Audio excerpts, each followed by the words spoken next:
বিসমিল্লাহির রহমানির রহিম। আসসালামু আলাইকুম রহমতুল্লাহি ওবারাকাতু। আজকে বাংলাদেশে একটি নতুন রাজনৈতিক দল সংগঠিত হয়েছে, বাংলাদেশ জনতা পার্টি। এর প্রতিষ্ঠাতা চেয়ারম্যান জনাব ইলিয়াস কাঞ্চন সাহেব, আপনারা জানেন, সকলে ওনাকে চিনেন, আমিও চিনি এবং আমি ব্যক্তিগতভাবেও ওনার সাথে আমার সম্ভবত বাংলাদেশে 2বার সাক্ষাৎ হয়েছিল গুলশানে। তো আজকে ওনার রাজনীতিতে আসার যেই প্রক্রিয়াদিন দেখলাম, এটা দেখে আমার ভারতের অনিল কাপুরের নায়ক সিনেমার কথা মনে পড়ে গেল, বা নায়ক সিনেমাটাই আমি স্মরণ করলাম যে আসলে ইলিয়াস কাঞ্চন সাহেব একজন নায়ক। উনি রাজনীতিতে আসছেন, আজ থেকে উনি পলিটিশিয়ান, রাজনীতিবিদ। তো উনি বলছেন সততার সাথে উনি কাজ করতে চান, নিষ্ঠার সাথে অনেস্ট থাকতে চান। আমরা জানি এখন পর্যন্ত উনি অনেস্ট এবং স্বচ্ছ একজন ব্যক্তি। বাংলাদেশে নিরাপদ সড়ক চাই আন্দোলনের জন্য উনি কাজ করতেছেন, নিরাপদ সড়ক চাই আন্দোলনের একজন মাঠকর্মীও বলা যায় এবং এটার প্রতিষ্ঠাতা বলা যায়, এবং এটার জন্য উনি যুদ্ধ করে যাচ্ছেন বরাবরই। তো সেই নিরাপদ সড়ক চাই থেকে উনি এখন পর্যন্ত লড়ে যাচ্ছেন, এখন রাজনীতিতে আসছেন। রাজনীতিতে উনি কতটা সৎ, স্বচ্ছ, অনেস্ট থাকতে পারবেন আমি জানি না। কারণ নায়ক অনিল কাপুর সর্বশেষ যখন অমরিশ পুরীকে হত্যা করে সিনেমার দৃশ্যে, তখন উনি তার সেক্রেটারিকে বলেছিলেন যে আমাকে সত্যি আপনারা পলিটিশিয়ান বানিয়ে দিয়েছেন, রাজনীতিবিদ বানিয়ে দিয়েছেন। তো ইলিয়াস কাঞ্চন সাহেব রাজনৈতিক দল গঠন করেছেন, স্বাগতম। রাজনীতিতে আপনাকে, আপনার মতো ব্যক্তি দেশের জন্য প্রয়োজন আছে, কিন্তু আসলে আপনি আদৌ পরবর্তীতে আপনার স্বচ্ছতা রাখতে পারবেন কিনা আমার মনে হয় না আপনি পারবেন। কারণ রাজনীতি করতে গেলে আপনার ইচ্ছার বিরুদ্ধে অনেক কাজ করতে হবে। রাজনীতি খুবই নোংরা জিনিস। রাজনীতি আসলে মানুষের কল্যাণের জন্য, মানুষের সেবা করার জন্য প্রথম পন্থা হচ্ছে রাজনীতি। কিন্তু রাজনীতির মাধ্যমে এখন আর মানুষের সেবা করা যায় না, সেবার চেয়ে অসেবাই বেশি হয়। আপনি হয়তো 20 ভাগ মানুষের সেবা করতে পারবেন, বাকি 80 ভাগ মানুষের সেবা করতে পারবেন না। কারণ বাংলাদেশের ঘরে ঘরে রাজনীতিবিদ, ঘরে ঘরে রাজনৈতিক নেতাকর্মী, এদেরকে সামাল দেয়া সম্ভব নয়।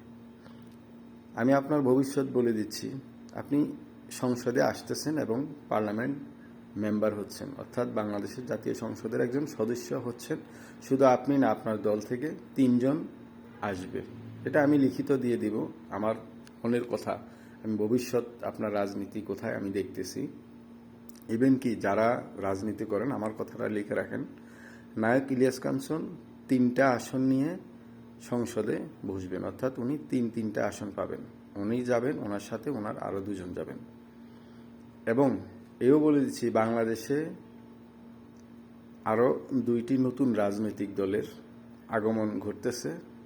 এটা আমার মনের জানা হয়ে গেছে, মন থেকে বলতেছি আমি। 2টি রাজনৈতিক দল আসবে এবং বাংলাদেশে যে মাওলানা ভাসানী সাহেবের যে মুসলিম লীগ ছিল, সেই মুসলিম লীগও পুনর্জাগিত হবে এবং মুসলিম লীগে কিছু আওয়ামী লীগের যারা সংস্কারপন্থী ছিল 111-এর সময়, তারা সেখানে থাকবে এবং স্বচ্ছ আওয়ামী লীগ যারা রাজনীতি করত, রাজনীতিবিদ আছে, তারা মুসলিম লীগের সাথে যোগ হবে এবং মুসলিম লীগ প্রতিষ্ঠিত হবে। বাংলাদেশে আওয়ামী লীগ আগামী 100 বছরে আসবে বলে আমার মনে হয় না। কারণ বাংলাদেশের রাজনীতির যে নেতার ঘর থেকে যে নেতা তৈরি হবে, এমপির পুত্রই যে আবার এমপিতে দাঁড়াবে, সেই মেরুদণ্ড তো অলরেডি ইউনূস সাহেব ভেঙে ফেলছেন এবং ফেলবেন, একদম গোড়া থেকে উঠে ফেলবেন। নেতার ঘর থেকে নেতা আসবে না, অর্থাৎ নেতা যোগ্যতা ভিত্তিতে বাংলাদেশের নেতা আসবে।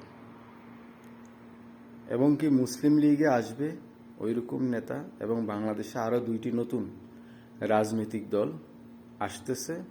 নির্বাচনের আগে। তো আমার এই কথাগুলো আপনারা ভবিষ্যৎবাণী আমি করলাম, এটা আপনারা ভিডিওটা রেখে দিতে পারেন। আমি কি বলছি এটা আমার ব্যক্তিগত মতামত। আর বাংলাদেশের নেতার ঘর থেকে নেতা আসবে না আর, এবং সেটা নিয়ে পরবর্তী ভিডিওতে আমি বলবো কিভাবে আসবে না বা কারা আসবে পরবর্তীতে। বাংলাদেশের রাজনীতি আগামী 1 বছরে কোথায় যাচ্ছে, কি হবে, কি হইতেছে, আমি সেটা ভবিষ্যৎবাণী করে দিব ইনশাল্লাহ। এবং ইলিয়াস কাঞ্চনকে অবশ্যই বলবো স্বচ্ছ রাজনীতিবিদ হিসেবে, এবং আপনি যে একটা ব্যক্তিত্ব সম্পূর্ণ ব্যক্তি, এই জিনিসটা আপনি অবশ্যই ধরে রাখবেন। রাজনীতির মাধ্যমে মানুষের সেবা করা যায়। রাজনীতি অ্যাকচুয়ালি দেশ ও জনগণের কল্যাণের জন্যই এই পলিটিক্স, রাজনীতি। কিন্তু আমরা আসলে সেটাকে ভিন্ন খাতে নিই, খারাপ দৃষ্টিকোণে নিই, আমাদের নিজস্ব ফয়দার জন্য, স্বার্থের জন্য এবং রাজনৈতিক নেতাকর্মীদের স্বার্থের জন্য করতে বাধ্য হয়ে যায় অনেকেই। ইলিয়াস কাঞ্চন সাহেব, আপনাকে অত্যন্ত ধন্যবাদ, আন্তরিকভাবে ধন্যবাদ, স্বাগতম। আপনি আপনার নতুন দল বাংলাদেশ জনতা পার্টি করছেন, বানাইছেন একটি দল, ধন্যবাদ। আরও রাজনৈতিক দল সংগঠিত হবে বাংলাদেশে, এবং সেটা হওয়া জরুরি।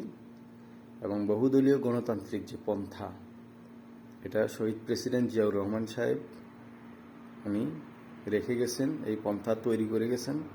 আমি নিজেও ব্যক্তিগতভাবে বিএনপির একজন কর্মী সমর্থক, সক্রিয় সমর্থক। যখন শেখ হাসিনার বিরুদ্ধে ফেসবুকে লেখালেখি করারও কেউ সাহস পায়নি, তখন আমি লেখালেখি করছি।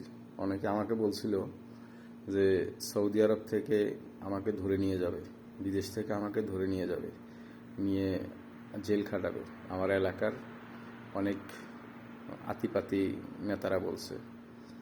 তো তাদের নেত্রী আলহামদুলিল্লাহ পলায়ে গেছে গা, তারা আর পারে নাই নিয়ে যাওয়ার জন্য। তো ইনশাল্লাহ এগুলা ভবিষ্যৎ কার কোথায় কে কোথায় দাঁড়ায় বলা কঠিন। তো নায়ক ইলিয়াস কাঞ্চন সাহেব, আপনাকে অসংখ্য ধন্যবাদ। আসসালামু আলাইকুম ওয়া রাহমাতুল্লাহি ওয়া বারাকাতুহু।